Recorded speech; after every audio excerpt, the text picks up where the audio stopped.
Assalamualaikum warahmatullahi wabarakatuh. Pada kuliah kimia unsur kali ini saya akan menjelaskan mengenai logam alkali.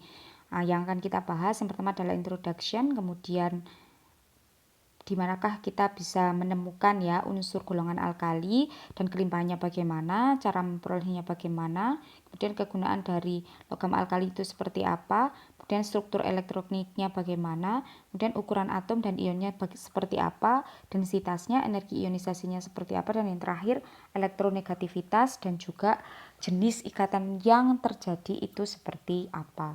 Yang pertama, seringkali golongan alkali ini, logam alkali ini digunakan untuk menjelaskan sifat efek peningkatan ukuran atom atau ion dalam satu golongan gitu ya, karena lebih mudah untuk dipelajari karena semakin ke bawah ukurannya juga semakin besar. Selanjutnya, nah, unsur pada golongan logam alkali ini memiliki tingkat kekompleksan yang sedikit atau tidak terlalu banyak anomali di dalamnya sehingga mudah untuk dipelajari. Nah, semua unsur di dalam alkali ini itu semuanya logam, kemudian mereka semua ya unsur-unsurnya itu merupakan konduktor yang baik, kemudian tipikal unsurnya itu soft dan sangat reaktif dan sama-sama memiliki satu elektron valensi di kulit terluarnya. Kemudian tipikal senyawa yang terbentuk itu adalah univalen, ionik, dan juga tidak berwarna. Bentuk hidroksida, oksida, bentuk hidroksida dan oksidanya itu merupakan basa yang sangat kuat dan garam oksonya itu merupakan senyawa yang sangat stabil.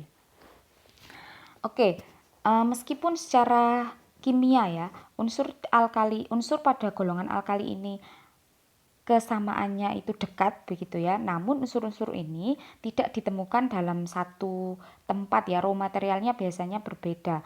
Nah, hal tersebut terjadi karena ukuran ukuran atomnya itu memiliki ukuran yang berbeda. Nah, dari sini kita bisa lihat ya dari tabel itu yang paling meruah atau yang paling banyak ditemukan di kerak bumi itu adalah unsur natrium atau sodium ya dengan kelimpahan sebesar 22.700 ppm. Selanjutnya kalium, kemudian selanjutnya rubidium, baru kemudian disusul oleh litium dan yang terakhir adalah cesium. Jadi yang paling meruah adalah natrium ya. Nah, litium di sini akan kita bahas ya satu-satu kelimpahan dan juga mineralnya apa gitu ya di alam. Yang pertama yaitu litium, itu dia merupakan unsur yang meruah nomor 35. Diperoleh dalam bentuk mineral silikat berupa spodumen dan juga lepidolit. Sedangkan sodium atau natrium itu merupakan unsur yang paling meruah nomor 7 ya. Ini yang paling meruah di golongan alkali itu. Nah, biasanya sodium itu ditemukan dalam bentuk NaCl itu yang ada di air laut ya. Kemudian dalam bentuk boraks, trona dan juga lain-lain. Selanjutnya potasium atau kalium ya, itu merupakan unsur yang meruah nomor 8 di bawahnya sodium. Nah, potasium ini biasanya ditemukan dalam bentuk mineral KCl atau silfit atau silvinit dan juga karnalit. Kemudian ada rubidium dan cesium biasanya diperoleh dari produk samping dari proses memperoleh litium gitu. Cara memperolehnya dari semua unsur yang ada di golongan alkali ini sebenarnya hampir sama ya. Semuanya menggunakan proses downcell elektrolisis. Nah, proses downcell elektrolisis itu ini gambarannya seperti ini ya. Yang dicontohkan di sini ada lelehan garam sodium, kemudian ada klorin, kemudian ada elektrolit ya. Kemudian ada katodanya, ada anodanya. Nah, ini gambaran prosesnya ya. Untuk lebih detailnya nanti bisa dicari, oke. Kemudian, nah ini adalah kegunaan dari unsur-unsur di golongan alkali ya. Ini saya sebutkan hanya 3 saja biar tidak terlalu banyak ya. Yang pertama yaitu litium.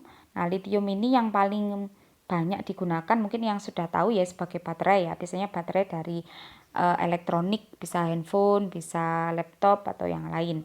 Nah, baterai litium ini merupakan baterai yang memang banyak digunakan ya untuk peralatan-peralatan elektronik. Selain sebagai baterai, litium itu juga bisa digunakan sebagai oli dari mesin ya. Oli mesin itu biasanya juga mengandung litium, kemudian bisa juga untuk produksi aluminium dan juga yang lain.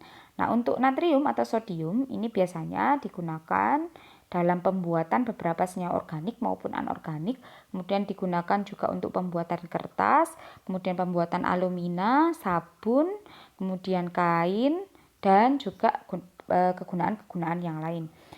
Kemudian kalium ya, kalium ini paling banyak digunakan sebagai pupuk ya, pupuk tanaman, kemudian juga bisa untuk sabun cair, kemudian deterjen cair dan juga kegunaan-kegunaan yang lain. Oke. Itu tadi part 1 ya, selanjutnya saya jelaskan di part 2.